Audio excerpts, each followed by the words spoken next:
What's up, guys? We are here with another episode of the Fit Dad Club podcast. We were going to get started about 46 seconds ago, but we didn't. We just sat around and talked because today is all about procrastination.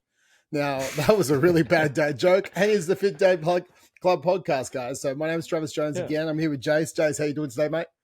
I'm good, mate. I'm good. Yeah, it's like we've been looking to do this one for a long time, but we just put it off over and over again. It's unfortunate, but we did it. But the best way to fight procrastination is just to put it off. Multiple free dad jokes in a minute for you. You can use them. They're oldies but goodies. You can. Yeah. So, guys, a lot of you out there, I know, you're either procrastinating starting your journey, procrastinating on the daily, actually doing the things you need to do, so then you don't get them done. And that's what like we're rating the today. podcast. Exactly. You're procrastinating on rating the podcast. Rate the podcast, guys. Stop procrastinating on that. And we're going to uncover why you actually procrastinate today. You know, a fear of failure, perfectionism, like the overwhelm, coping mechanisms on why we do it as well. So we're going to look at why we actually do procrastinate in the big scheme of things, and then also in the minutia. And then we're going to look at how to overcome procrastination.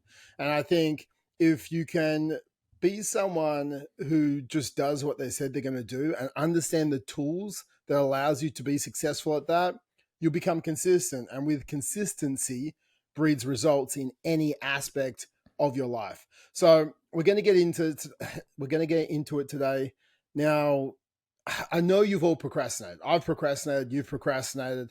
And I think there's a fear of failure that sets in with some people when they start something. They go, I want to lose weight, but they always keep putting it off because subconsciously or consciously, they don't want to fail. They've tried in the past to lose weight, lose 10 kilos, 20 kilos, 30 kilos, or whatever it is, and they don't want to fail again. So instead of starting, they just don't start because they can't fail unless they actually get started. So I think a fear of failure is a big thing that stops people from just getting the ball rolling. What do you reckon about that one, Jace?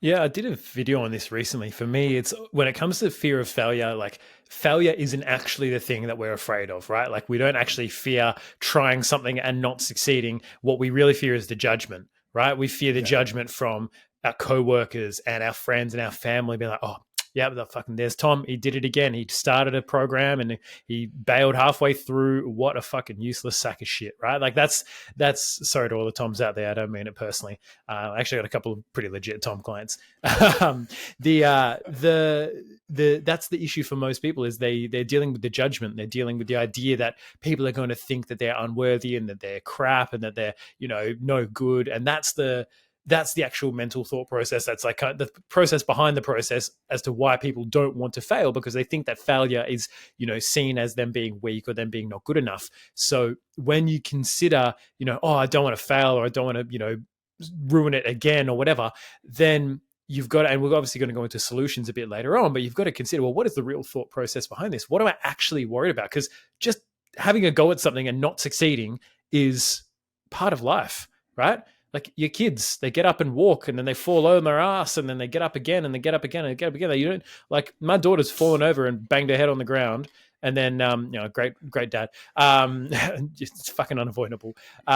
She's done that and then like cried for like 20 seconds and then just gotten up and done the exact same bloody thing. And I'm like, I mean, look, she did it in the bath. She was standing up in the bath, grabbing onto the metal, like the spout. And I was like, you just did this and like, looked forward and banged your head, but then she just did it again. She didn't see that as failure. She was just like, oh, I hurt myself that time. Okay, I'm going to do it again, and hopefully this time I don't hurt myself. Just immediately back into it. But we lose that as we get older, and I think that's the thing that most people struggle with when it comes to failure specifically.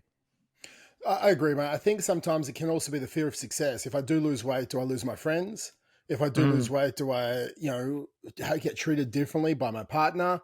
So I think, it's always about everyone else at the end of the day, and it's never about us. But that's also why people don't put it out there that they're undertaking a transformation journey. And that's also a big reason why you should, because that social or public accountability helps you push forward past that procrastination, because we go, oh, I told people I was going to do this 75 hard thing or whatever it is. And you have to, you don't have to, but you're more inclined to keep going when there is public peer pressure on the positive side. Yet we don't say anything to anyone that we want to undertake it. So we stop and we procrastinate, and then we get peer pressure into doing the opposite, which is drinking the extra beers and, having the pizzas on the weekend, because people actually don't know you're on a journey. So they treat you like you are right now. You eat anything you want, and you drink as much as you can. You don't move too often. So I think it's overcoming the fear of failure is overcoming your ability to give a fuck about what other people think. I think that is the biggest thing. I think, Mark Manson wrote for the first book he wrote, the Art of Not Giving a Fuck. And I thought it was a great book. And I think essentially it comes down to this. We have one life, right? And we only have so many fucks to give in this life. And most of us spend our life giving a fuck about the wrong stuff and not the right stuff, right? We're worried about what other people think when friends come and go throughout your life. They're not even there for the long term. We're worried about, so much stuff that doesn't matter, when really you should give a fuck about your health and your own journey and becoming better and progression, those 1%ers every single day, because everything else is somewhat transient. But if you're continuing to just give the right fuck about you and being the best version of you, that's the only thing that matters, because then you're better for your family and you're better for your partner and you're better for the next 40 years of your life. So please, if you haven't read that book, I just summarized the book in a 60-second snapshot for you. Saves you $20. It saves you $20 right there. Go rate the podcast. I think with that, that's the biggest thing with fear of failure. Another one is that stops us is this perfectionism and unrealistic expectations. So when we look at this, we have a perfectionist mindset. A lot of people do. And even guys, when they get started coaching with me, I need to hit my macronutrients right on point. So I couldn't do it today. So I didn't track today. I'll start tracking next week, because I just want to make sure I nail my macros perfectly first. And it's like, dude, 90% or 80% is better than 0%. We just need to start moving forward. We can only optimize something that's in motion. So we don't need to be perfect. 80% or 90% of the things you should be doing. Stop eating all the donuts, drink less beer, start moving more often, and lift some heavy shit, right? If we do that on a daily basis, you're going to transform your life. It doesn't have to be perfect. The perfect program is going to get you worse results than the one that you can't do than the unperfect program that you can do daily, because adherence is the biggest thing. That's why we look at the perfect diet. Yeah, the perfect diet is probably unprocessed foods, making sure you're eating every 4 hours, the minimum of 30 to 40 grams of protein, making sure you're eating mindfully in a correct environment, making sure it's organic, hitting all your micronutrients, making sure you're cooking it there, not putting it in a plastic container. No one else can be around you. You've got 3 serves of oily fish throughout the week, and you're balancing your red meat intake with your other protein intake and all the other different kinds. Exactly. But that's perfect. But perfect isn't part of a dad's life. But a dad's life is messy, right? It is at the end of the day. And you have to be okay with messy. So it's going, well, you know what, that reheated breakfast or the overnight oats, or that tastes a little bit soggy, but they're okay. And they give me, a little bit of happiness, or having, the shake because I'm in a rush in the morning. I know it's not going to fill me up as much, but it's okay for right now. Or having the muscle meals in the fridge, and I just have to heat that back up. I know it's not fresh, but it's getting me to hit my goals. So I think sometimes we have to look at, it's not going to be perfect. I couldn't do my I couldn't do my workout today because someone was sitting on the lat pull down for too long. So I just went home. So, well, could you do another back exercise? That's okay. Just do something different, because we want to be perfect. And because we can't be perfect, we do nothing. And we have to understand that something is always better than nothing. What do you reckon, mate? It's physically, especially with macros, right? Macros is the big one because that's the nutritional intake. It's got targetable numbers that people can hit.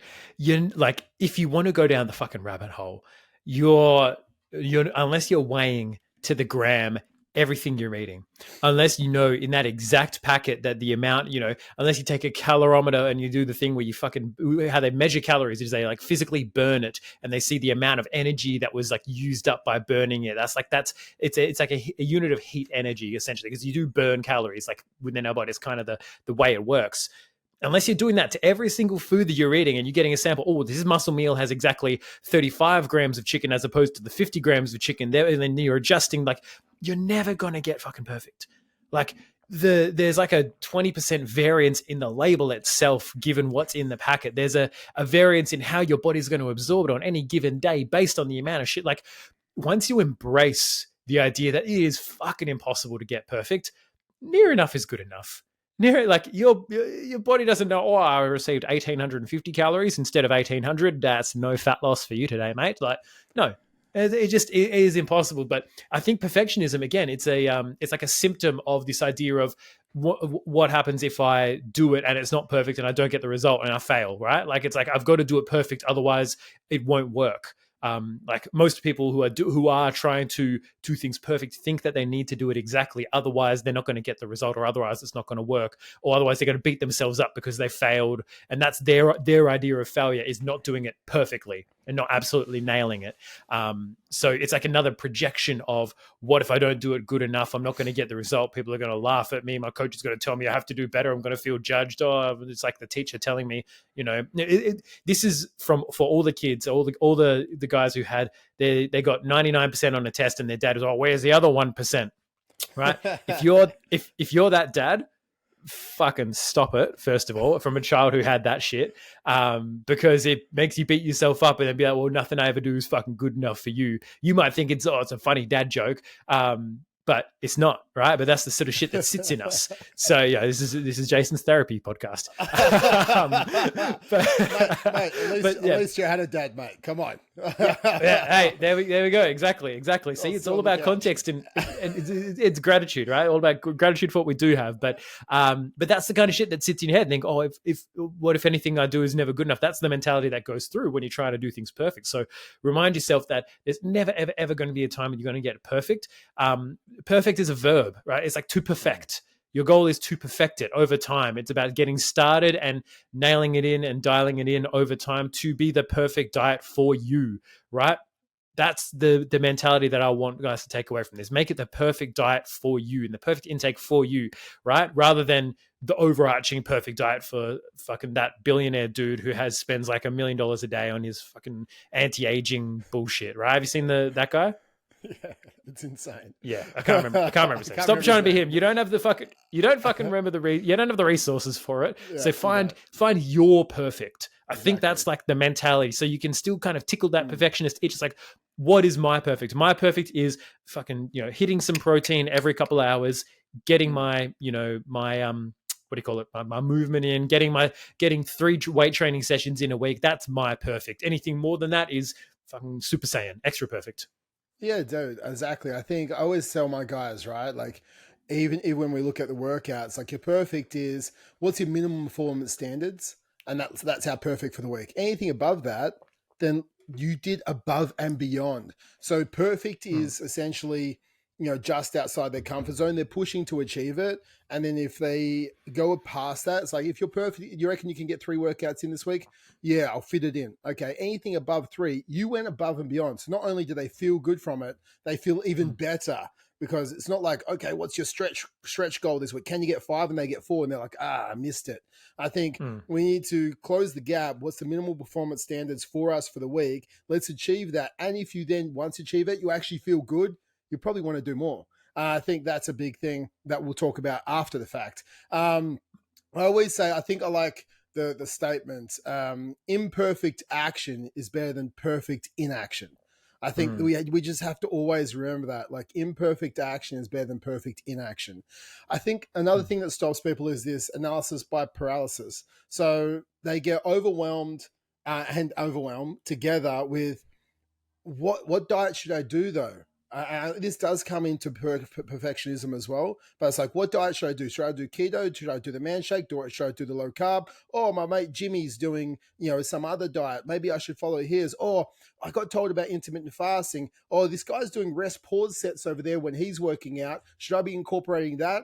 So instead of actually getting started, we start trying to analyze everything. And I've seen people like interview like 15 personal trainers over, because I worked in big box gyms for like nearly 15 years. They would interview trainer after trainer after trainer. It's been like a month before they even got started with their trainer. It's like, dude, you could be 5 kilos down. And you were just you were just going down and down this rabbit hole of what is the best trainer for me. Well, the best trainer for you is the one that gets started today. And then if you find out as you're getting started, it's not right, well, cut ties and find the next trainer. But you need to start acting first, and then you start, again, evolving and optimizing. By sitting there just trying to analyze everything, all you're going to do is just be overwhelmed and then be clueless. Like, we talked about being in flow and being anxiety or boredom in another podcast, but you're going to have that anxiety sort of build up in you, and then it just leads to procrastination. So guys, you need to take action. You need to just start moving. You need to set a plan in place, and we'll do that. Talk about that in a bit as well. But another thing that stops us, a big thing that stops us on the day-to-day procrastination, is instant gratification versus long-term. Okay, and being able to delay that gratification and focusing on the long-term goal or the bigger picture. Our instant gratification, as far as pressing snooze on the alarm, not saying no to the donut that you got given, not saying no to your friends giving you an extra couple of beers at nighttime, not saying no to walking past the kids' chicken nuggets and sneaking a couple in your mouth. Like, there's instant gratification after instant gratification all day long. And we keep falling short because we can't delay and focus on the bigger picture. And to be honest, that is the biggest thing that holds everyone back in society. It's actually just delaying the gratification and reminding them of the long-term results. And if you just did that, everything would happen for you. Jace, what do you reckon about that?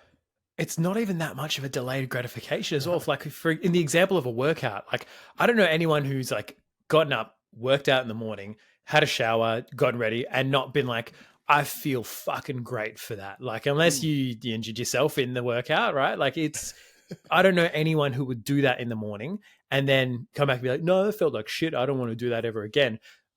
It is not that much of a delay. It's just it's like a 45-minute to an hour delay in gratification. And you like, it baffles me, because you press snooze and you sleep in for an extra 45 minutes, half an hour to 45 minutes. You feel like shit most of the time if you've woken up, and then because you get about like a third to halfway through a sleep cycle, then you wake up, you feel groggy, you feel like, oh shit, you were in the middle of like the deep rest, and then it like your alarm woke you up, because then you had to get up and get your ass together and go to work, whereas you could have been up doing something, come back, had a shower, be ready to start and attack the day, right? This is why we talk about, dads who get fit get paid more, because usually, they rock up to work with energy rather than a coffee and a frown, and they take an hour to get going and get more productive. But it's not that much of a delay, but people are still, they want to press one more episode on Netflix. They want to have the little dessert brownie with their partner and go, oh, I'm going to grab something from the fridge. Do you want the other half? Oh yeah, sure, I'll have the other half. And then, all of these little things that don't actually make you feel that good, but they're accessible. It's these little, we talked about it before, dopamine without effort, right? These little bits of dope, and we're so into it, like with the phones and TikTok and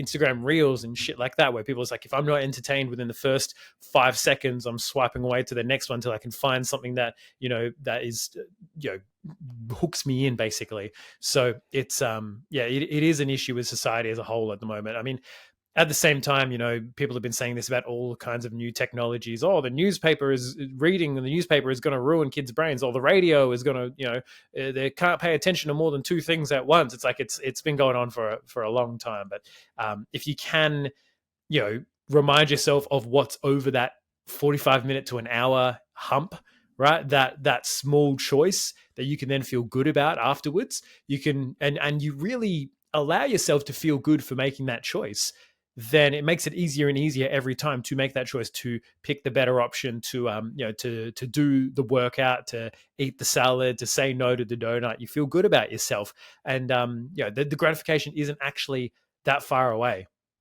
Yeah, I think this is, when we look at it, this is instant gratification and your ability to delay that, and also the role of self-efficacy. I think they roll in together, and that's the ability, Mm. your self-belief, your ability to believe that you can follow through with your word.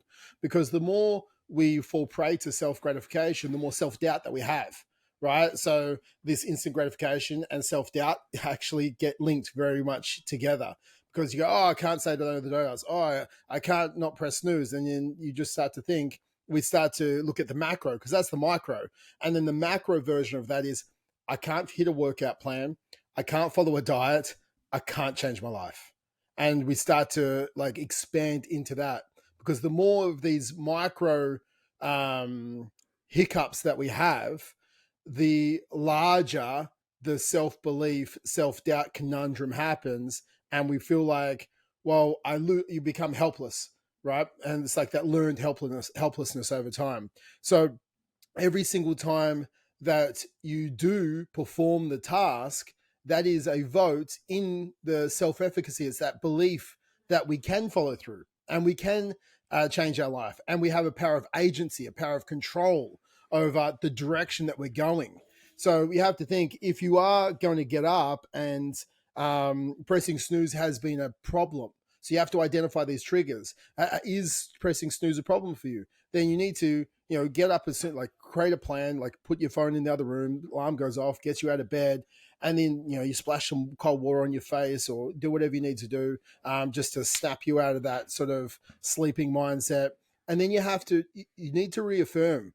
And we did talk about this before as well. It's like, you have to say, like, just like me. Like, it's just like me, someone who gets up and gets it done, who doesn't press snooze. Because that is, and what you're doing is you're ingraining into your subconscious mind, yeah, it is just like me, someone who actually does the work, who follows through with his word. And the more you do that, the more it becomes easier, as Jay said, but the more hope you have, right? The more self-belief and more hope. And hope is what we want, right? We all want hope, because, to have goals is to have hope that you're going to achieve them.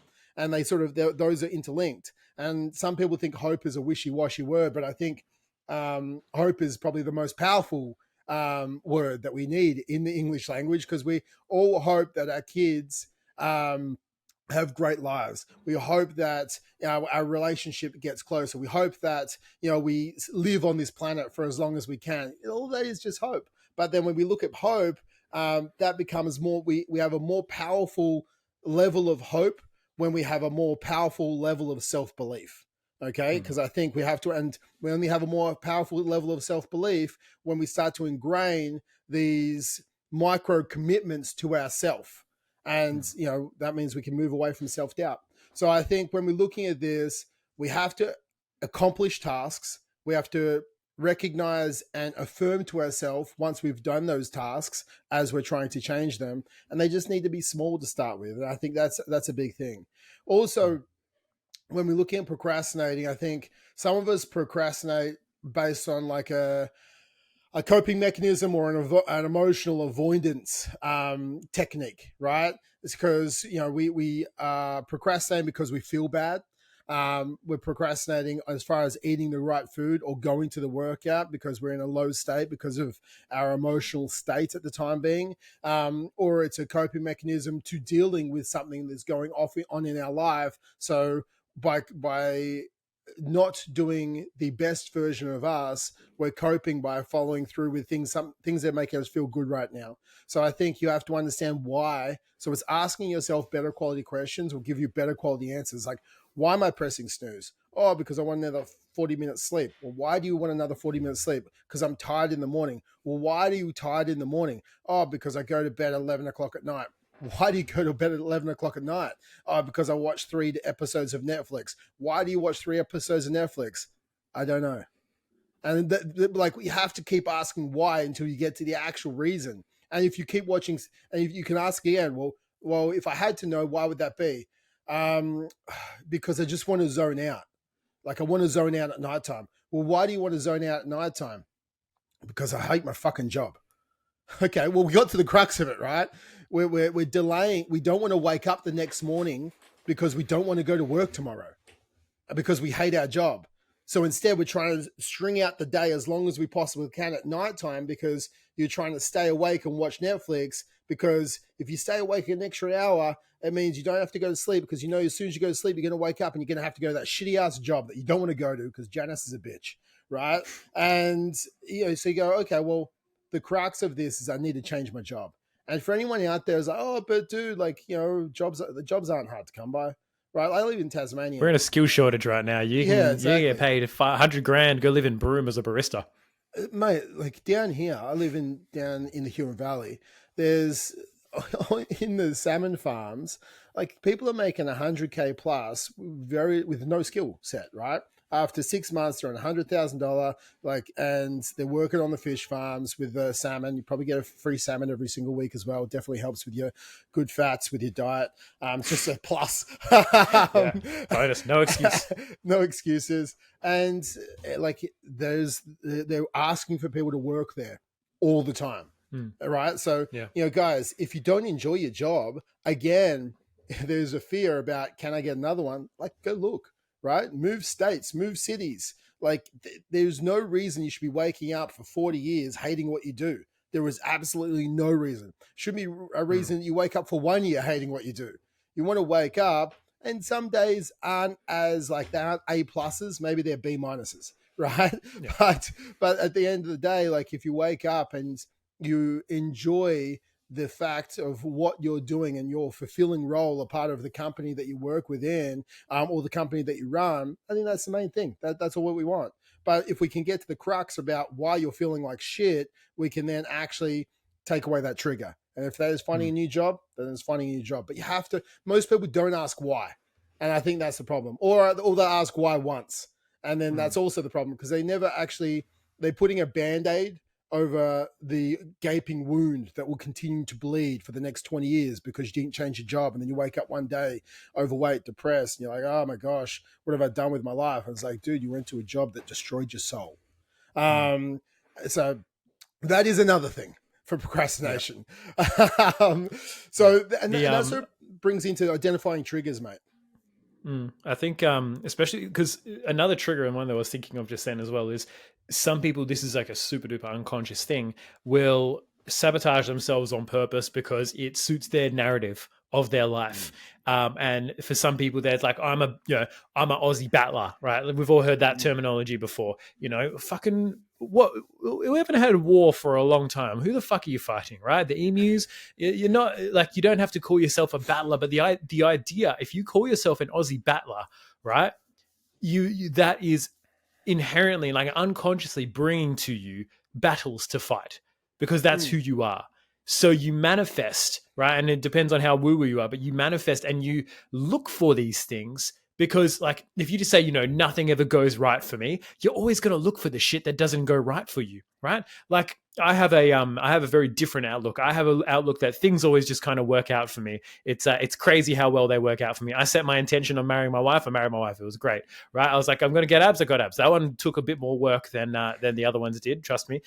Listen to last week's episode if you want to know about getting abs. But if you have the attitude and the idea and the thought process, right, and this sort of underlying trigger of, no, this is who I am, or this is how life is for me.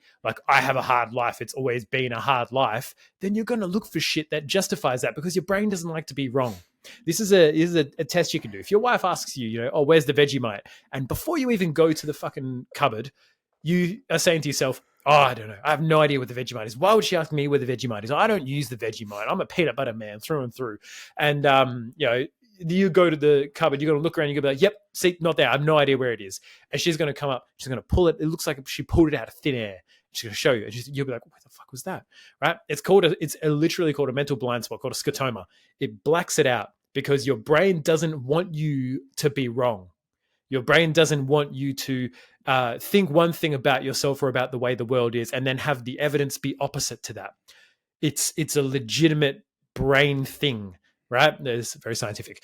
But the issue there is that if you have beliefs around yourself and around your life that this is the way that life is, or this is the way that life is for me, you're going to find those things. We've talked about your reticulator activating system before, where you will, the more awareness you give to something, the more of it you will find. If you think about excuses and you want to find excuses, you can find excuses, right? If you're looking for ways to succeed, you will find ways to succeed. It all depends on your scope of what you think about yourself. So, if you're going to wake up and say, oh, I'm just not the person who can get up early and do this. Like, well, then you're going to find reasons not to get out of bed, right? These little triggers are things we need to be aware of. And the essentially trigger recognition comes in looking at stimulus, right? We've talked about stimulus response before, but it's like, what is the stimulus? And the stimulus is always something you hear, something you see, something you smell. For some people, right? KFC, some people can't resist flame grilled burgers at Hungry Jack's, right? Like there's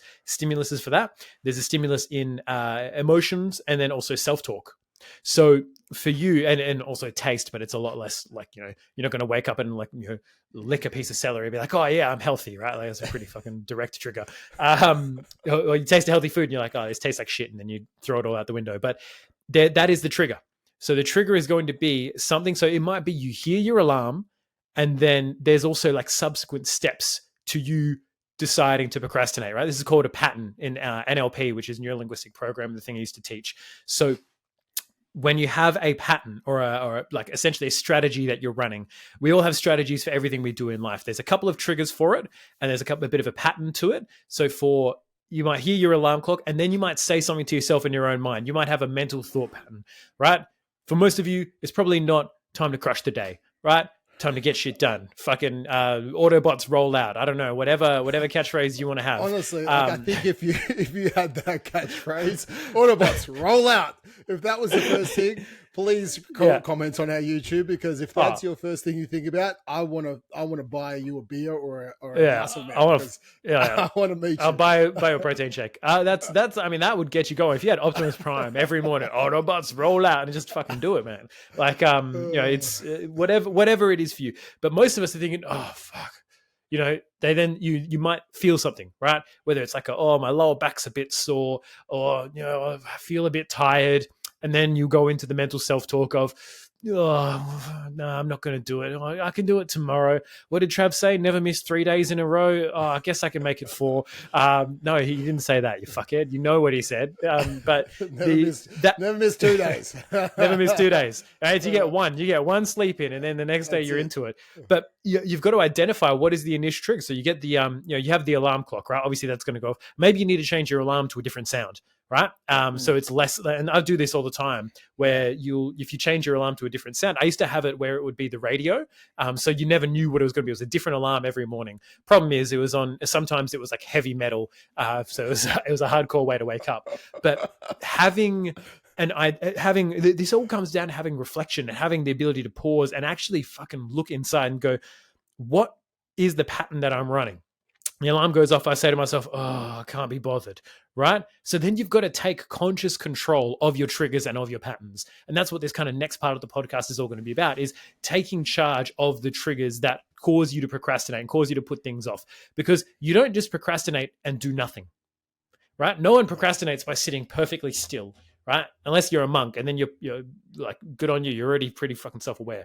But you're no also one not procrastinating. Exactly. You want to do it. Yeah, you're already doing it. You're already super mindful and fucking empty. It's great. But no one procrastinates by just sitting still, right? You procrastinate by pressing snooze and sleeping in, or hitting Netflix, or sitting down, or scrolling your phone, right? A lot of guys would be so much better if they got up straight up out of bed rather than getting their phone, scrolling through TikTok, scrolling through Reels, scrolling through whatever, liking big booty Instagram pics. Your wife can see that you're doing that, by the way, so you should probably stop. But that's what most people do. So you've got to decide a different course of action, and you've got to take conscious control of a different course of action. And that starts with identifying what's the trigger, right? Again, it might be sitting down after work, right? So don't give yourself the opportunity to sit down. Drive straight to the gym from work. That's got to be the option. Or here, like having a certain mental self-talk in the morning when you wake up, you've got to then take control, and because you do control what you say in your own mind, and you've got to give yourself something that works. You've got to give yourself something that gets you up out of bed, that gets you started, that gets you moving in the direction of what you want to do. So you've got to identify what is the trigger for you to procrastinate and put shit off. And then as a result of that, what do you want to do instead? What is the desired behavior, we used to call it, right? So that is, as far as like triggers and identifying the triggers, that's going to be it. There are going to be times, like Trav said, where you've got to go a bit deeper. It's like, all right, well, I'm feeling tired. I say this to myself. Well, why do I say that to myself? Why do I feel this way in the morning? And you can sort of unpack that and go through that deeper and deeper. But that's kind of the work you need to do if you're not able to be consistent with this stuff. Mate, I completely agree. I think the overarching belief in oneself is probably the biggest thing. As you said, like our overarching internal dialogue. I was fortunate enough to do personal development earlier on in my life, like a lot of personal development, similar to yourself, Chase. It doesn't mean I've been able to own every aspect of my life all the time, but especially in my 30s, like, I'm 39 now, was my birthday last week, and moving into my 40s next year. I think my 30s has been a very great decade as far as my evolution of being able to control the direction of my life. And I think my 20s was, I was hustling and I was making good money and I was in control 60% of the time, but I wasn't completely consciously aware of my internal dialogue then, right? It was just more so, let's just grind. But it was some small parts. But I think if we look at it, my always overarching thought pattern is life happens for me, not to me. And that is my overarching belief. And that was a Tony Robbins thing I learned. Doesn't matter if you're walking through shit right now. It doesn't matter if you're about to start a transformation journey and you've hurt your ankle, right? You still start your transformation journey, right? I've had people that started, I can't start now with the coaching because I've hurt my ankle. It's like, dude, your ankle you don't eat with your toes. Like, you're just, unless you're kinky as fuck. Yeah, exactly. Like, you just don't. Man, this is crazy. I've got a client. Just sorry to interrupt, but I've got a client who's got one leg, and he's already lost about. Yeah.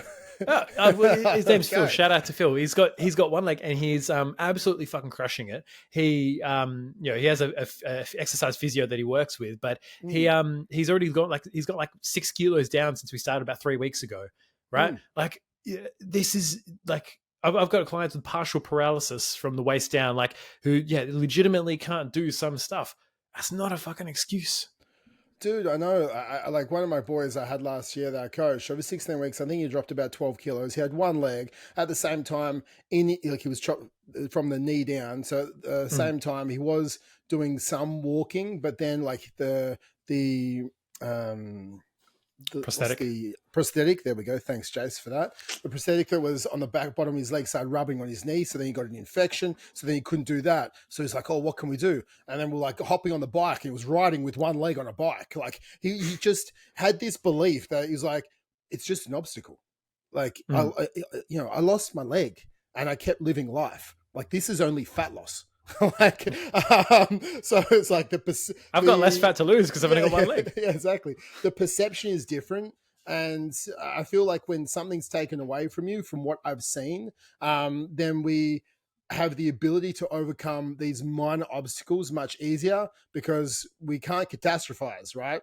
Like everything else just seems easier. Oh, okay, well, I've got now my leg's sore. Okay, what do I do? It's just like I just keep going. Whereas, everyone who has everything, I was like, I hurt my ribs. I can't train for the next month.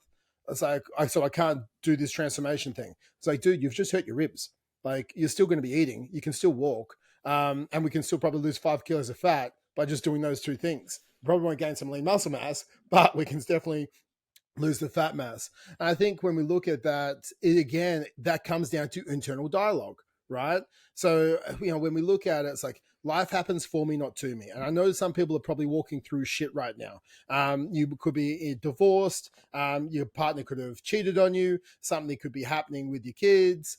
You could have lost your job. But if we start to go into this, like, why is this happening? This always happens to me. I can never get ahead. Again, the Aussie battler sort of mentality. Then yeah, that is going to be your story. And you will constantly have people that cheat on you. You'll constantly go through losing your job and getting a worse one, or I can only get this type of job, ones that I hate. Then you'll always get jobs that you hate. When for me, and again, like I'm not perfect, guys. Like I've gained weight in the past and I've lost weight. I haven't been perfect my whole life. We are human beings. Okay, so with that requires like trials and tribulations, your own hero's journey. And I feel like I'm living mine at the moment. And then, we want to guide other people to live their hero's journey. So, I wanted to play rugby league earlier in my life, and I had meningococcus. I flatlined a bunch of times. I tried to come back and I broke my neck. And I was like, okay, well, that's not the direction. Well, life's happening for me, not to me. So it shifted me towards like actually being a coach, and then I could change people's lives. And then, then I've been engaged twice before I was married to Liv. And it's like, okay, why are these two girls cheating? And both of them did. It's like, why is this happening? And it's like, well, I know that they weren't the right one. So like life was steering me into the right direction. Like, and I've met the love of my life with my kids. Like it's all happens for a reason. I started these gyms. I built this $10 million company. I had hundreds of staff. And then all of a sudden COVID happened, and like a bunch of, cascading events. I lost it all. And I'm like, I'm not sitting in the corner. I'm like, okay, well, life's happening for me. It's pushing me somewhere. And we moved into online coaching so we can transform thousands of dads, because I love connecting with other dads. It's like, okay, it's happening for me. I can be more remote. I can be with my kids more often. This is what life was trying to show me right now. So like every single like punch in the face was literally just a punch in the face by life to shift me in the direction I was supposed to be going.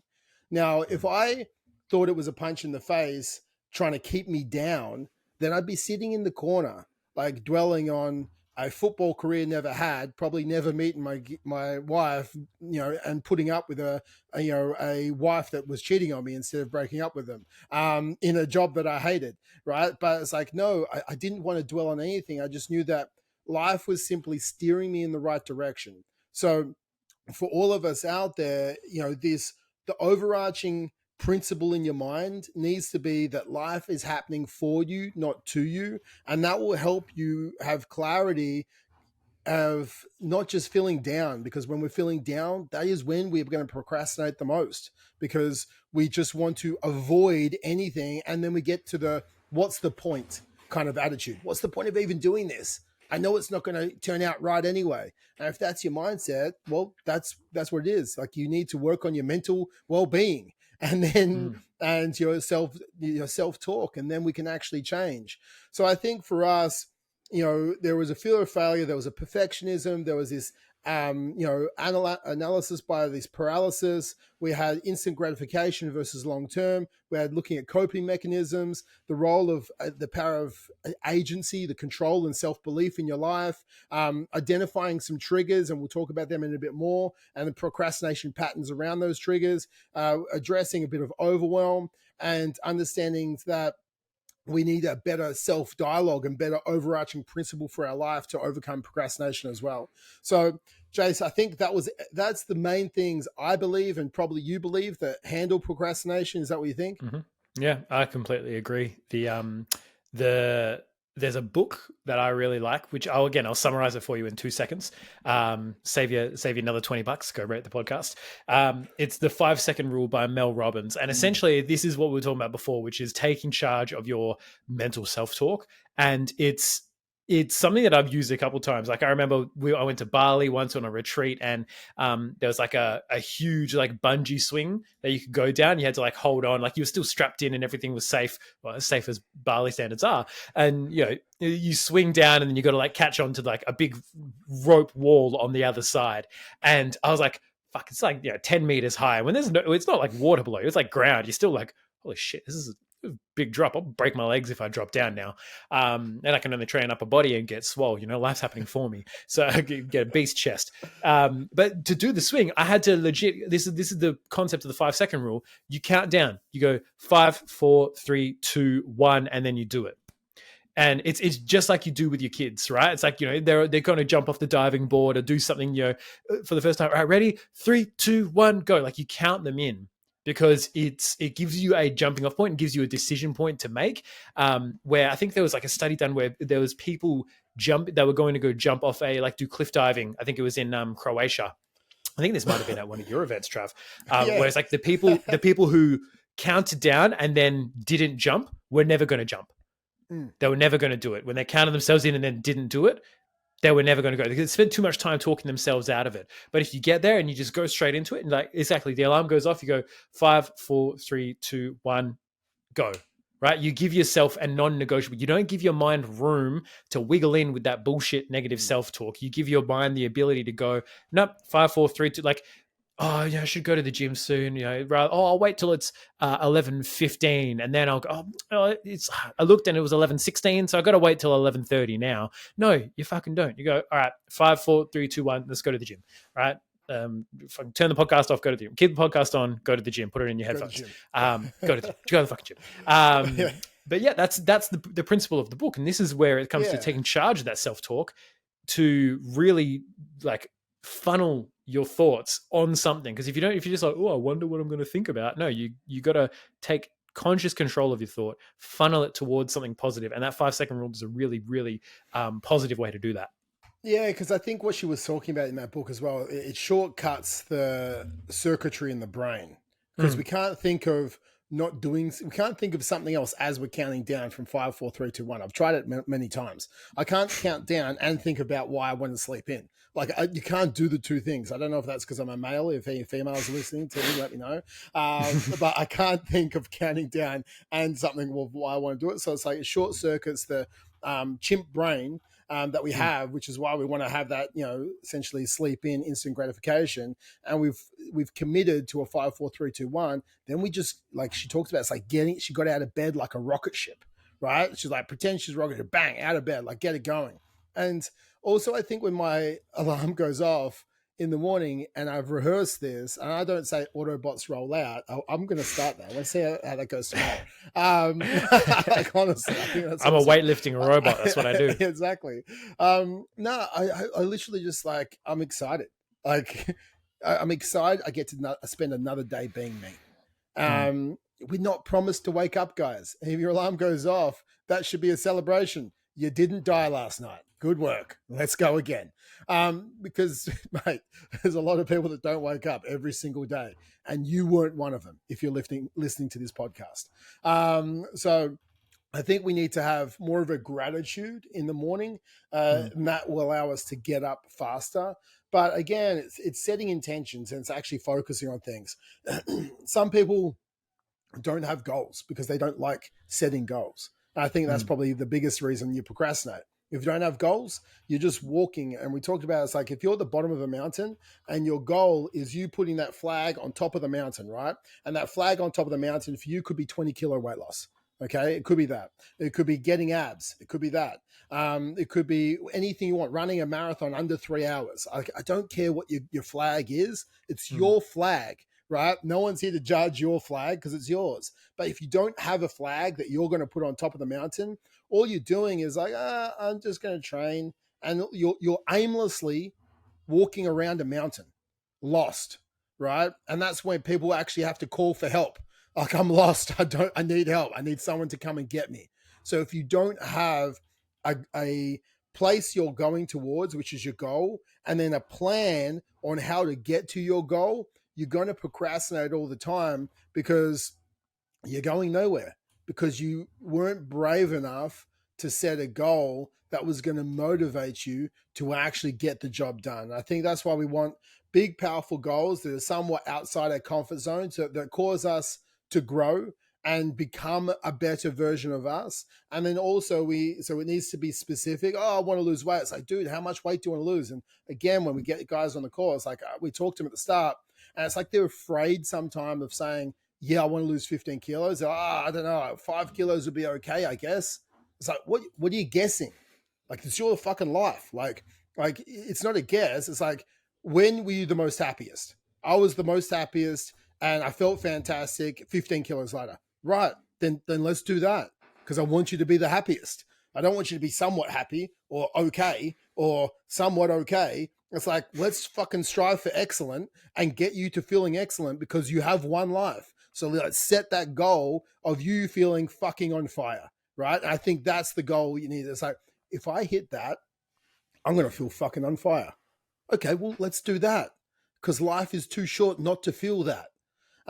So we set these really good goals. It's like, okay, cool. Let's set benchmarks every 30 days or every 14 days. Benchmark, benchmark, benchmark. And then all we have to do is go, okay, well, now we have a long goal as far as where I'm placing the flag that really lights me up inside. We have benchmarks to let me know I'm on track to getting towards those goals. And then I have daily, what is my daily work that will help me hit my benchmark in the next 14 days to know I'm on track to putting my flag on top of the mountain, right? And this is all it is. And that's how we overcome. Step one of overcoming procrastination is a big goal, benchmarks, daily to-do list. And that is the biggest framework I can give you in specificity of goal setting. If your big goal is somewhat lose 5 kilos to somewhat feel okay, you're not going to fucking do it. And you're going to procrastinate for the rest of your life because it doesn't fire you up. The goal has to fire you up on inside. You gotta have a time frame as well, because this is the issue that people have with assignments and shit at uni and school. If you're like me, I was a big procrastinator because I could get it done at the last minute and it would be fine, and I could cram it all in. But this isn't work that you can just cram in one night. You can't do fucking 5 workouts in one night and say you've done. I mean, you could, but it's not going to be very effective, right? You can't uneat the thousands of calories that you overate during the week. Just good luck, right? Unless you're running a marathon and a half over 2 days.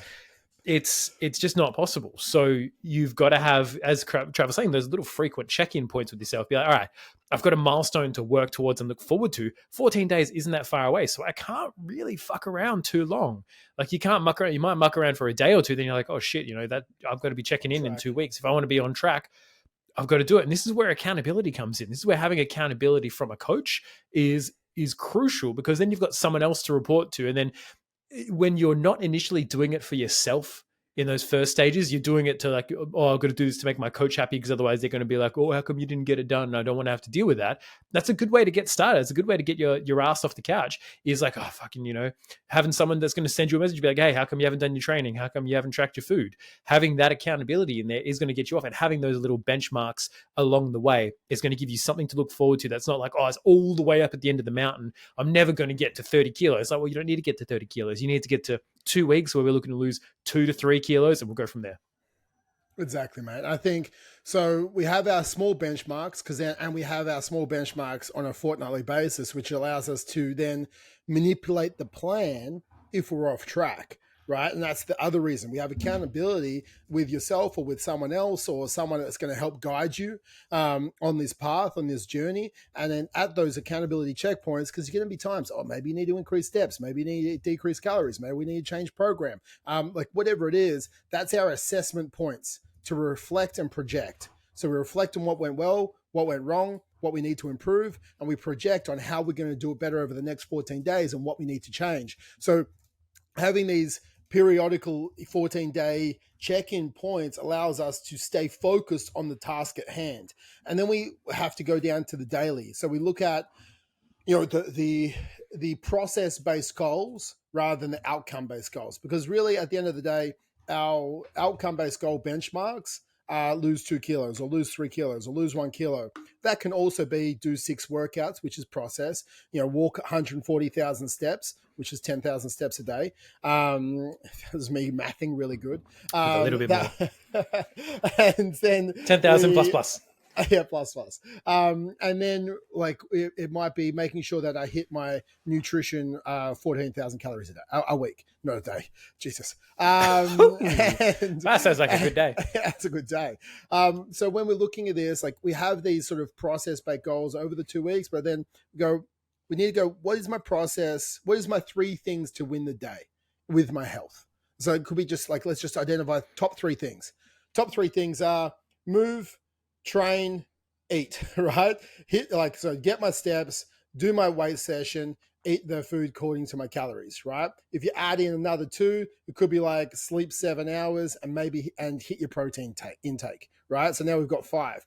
Tick, tick, tick, tick. I want to do these 5 things. If you added other stuff in there, you can, but it's like we don't want to do all these things that is massive, and then we'll like get overwhelmed with how many things we have to do towards today. We have to just start with 3, because 3 is not overwhelming. It is somewhat underwhelming at times, and you can kind of link them in together as well at times. So if we go, okay, if I just win the day for the next 14 days, it doesn't mean you win every day. Remember, if you miss your steps today, you never miss 2 days in a row. This is process-based goals. And then we, same with our calories, just never miss 2 days in a row. But we know what we have to do.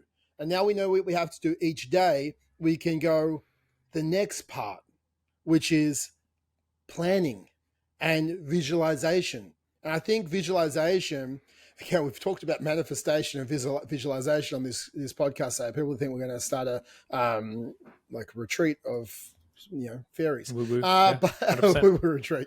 But get involved. Get involved on the fairy retreat. But I think manifestation is good with action, because having a manifestation, when we look at it, is very similar. It's like you need to see where you're going and also the ideal result and your wish. And then when I talk about visualization, I look at the day, right? So this is my distinction between the two. I don't know if this is correct, but manifestation is my long-term manifestation, the body you want, the life you want, maybe the income or the day you want to live, the holidays you want to have, like it's long-term. And visualization is, how am I attacking today? And I think we need to have what we need to do, manifesting towards where we're going to go, and visualizing today. And I think for me, I've got some of my guys to do it on a daily basis. In the morning, write down your top things you need to do. Maybe 2 for work, 3 for health, 1 for your partner. And I get a lot of them to text someone and say, give out gratitude in the morning as well, because it just feels good. So if we know the 3 things I need to do today for my health, I write them down. And I write down my wish at the top as well. My wish is to be like, I am 80 kilos, like the end goal. Like, I am 80 kilos. I feel fantastic about my body and I feel strong as fuck, right? So they write their wish. They write the 3 things I'm doing today to achieve this and hit 10,000 steps. I'm going to do my weight training workout and I'm going to hit my calories that I've planned, right? So they write the 3 things I have to do today. So it's like actually writing it down, not in your notes on your phone. It's writing it with a piece of paper and a pen. We're going old school, right? Because there's something about putting pen to paper. So we write those 3 things down. So all of a sudden they've done a bit of manifestation. They've visualized what they look like at 80 kilos, their end goal, and how they feel and feeling strong. They've written that down. They've written down what they need to do today. And then I want you to visualize today. I want you to walk through your day. Okay, and any obstacles that you may face that will take you off. So all of a sudden, they're going through the morning. Janice is there handing out muffins to everyone at work. It's like, visualize yourself just ignoring Janice and walking away from her. Visualize. Sounds like Janice is just trying to be really nice, right? You just haven't told her about your goals. You've ignored her. Just tell her your goals, for God's sakes. There's no fear about this. Tell people your goals. And then you visualize yourself, it's been a long day. You're working out after work maybe. So you visualize yourself, you're stuck in traffic. How does that make you feel? You've had a bit of a shit day. Visualize yourself calming yourself down and going towards the gym. You're not driving to the bottle-o, you're driving to the gym. And you visualize yourself having a fucking great workout. You're smashing out today's workout. You're hitting a PB, and then all of a sudden you're coming home. You kiss your wife. You ask her how her day was. Maybe actually talk to her. You sit down. You read to your kids, and you have dinner. And you tonight. What's tonight for us?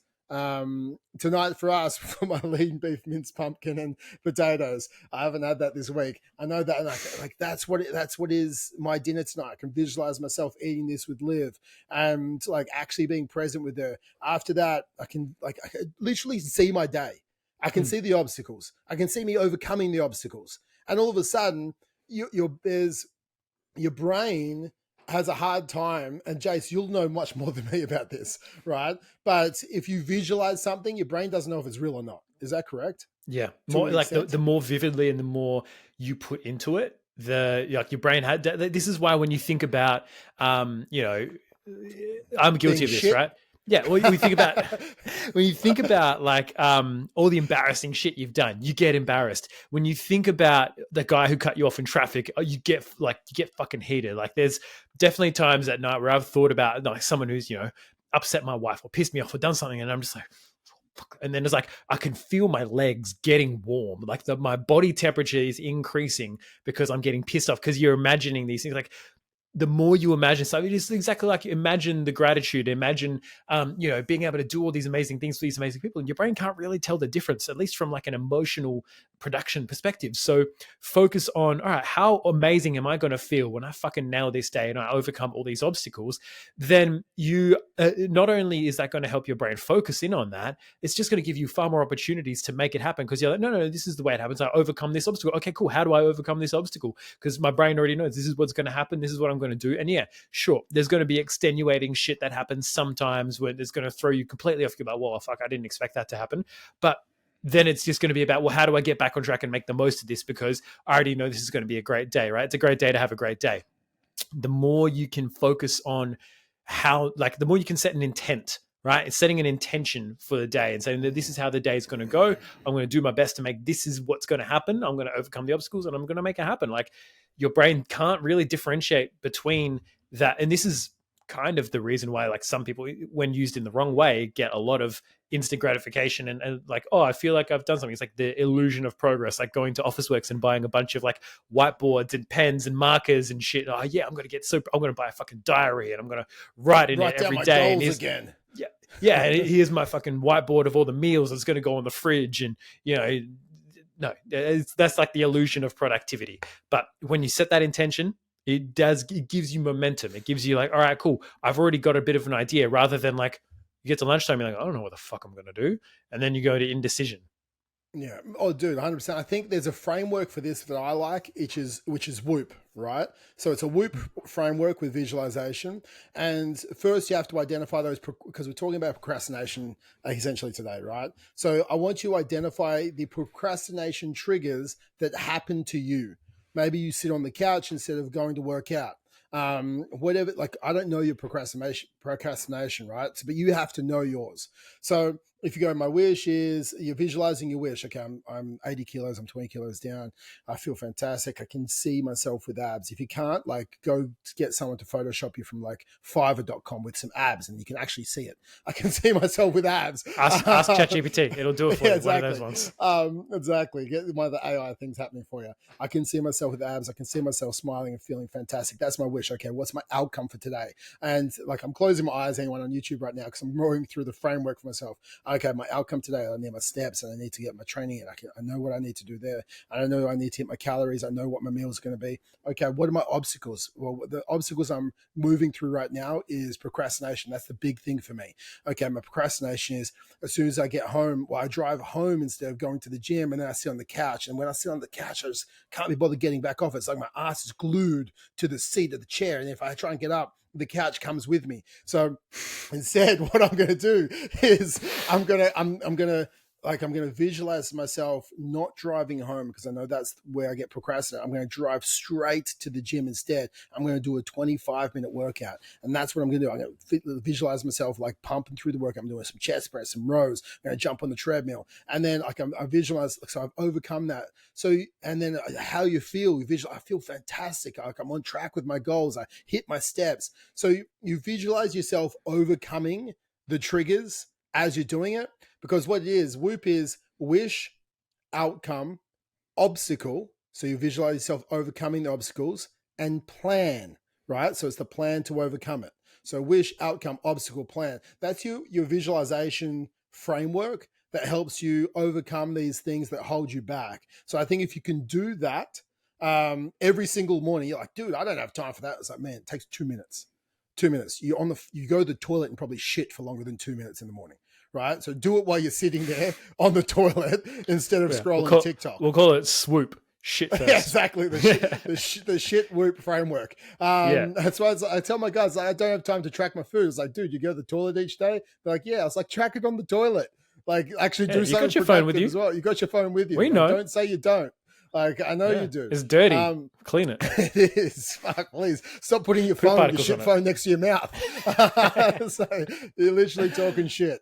So another dad joke. Another dad joke. So with this, guys, I think, the power of overcoming it comes with better flag-based goals, better benchmarks, better daily processes, and the power to visualize yourself actually undertaking that day. And then at the end of the day, actually fucking reflecting, right? And going, did I go follow the plan today? And or did randomness happen? And randomness, as Jay says, happens all the time. So what randomness happened today, and has that happened before? And do I need to create a plan to overcome that obstacle if it happens again? And all of a sudden, again, I talk to my coaching guys all the time. It's like, if you reflect every 7 days, it gives you 52 chances for reflection every year. If you reflect every day, there's 365 chances for reflection to become better. Which person becomes better faster? The one who reflects more. And mate, if you want to do it twice a day, do it twice a day. You'll be probably even better. But like, at least reflect every night. Like, write it down again. Get a pen. What was my win today? Right? What do I think could go better today? And what am I going to do to make tomorrow better because of it? Write down. Okay. And you do that and you'll become better and better, and you'll stop procrastinating more and more, because all of a sudden, most people procrastinate the most at the start of their journey, right? The energy is the most for the first 30 days. It requires so much energy, right? To just change your habits and change your behaviors. But all of a sudden we get momentum, we start losing weight, and our self-belief increases and our hope increases. It starts to become large because I can actually fucking do this. Right. And, our self-talk starts to change because we're working on that. We understand life happens for me. We understand that we have power inside of us to change our life. And I'm fucking Travis Jones, right? I have the power to do anything I want in life. Like, this is how you talk to yourself. And if you think, dude, this guy's a bit off the rocker, it's like, mate, it's okay to be off the rocker if you're fucking making shit happen in your life. Because I don't care what you think about me. Remember, that was rule 1. Stop giving a fuck about the things that don't matter. Right? You have to actually be out there a little bit and believe in yourself and stop caring about what other people think. And if I think we wrap all that together, you procrastinate less and less and less until you just have become the person who does what they said they're going to do every single day. And I think that is the key. That's the outcome, right? You want to be the person who does what they say they're going to do. And if nothing else, to me, that's a big motivator to just, when I say I'm going to do something, do it. When I set the intention, do it.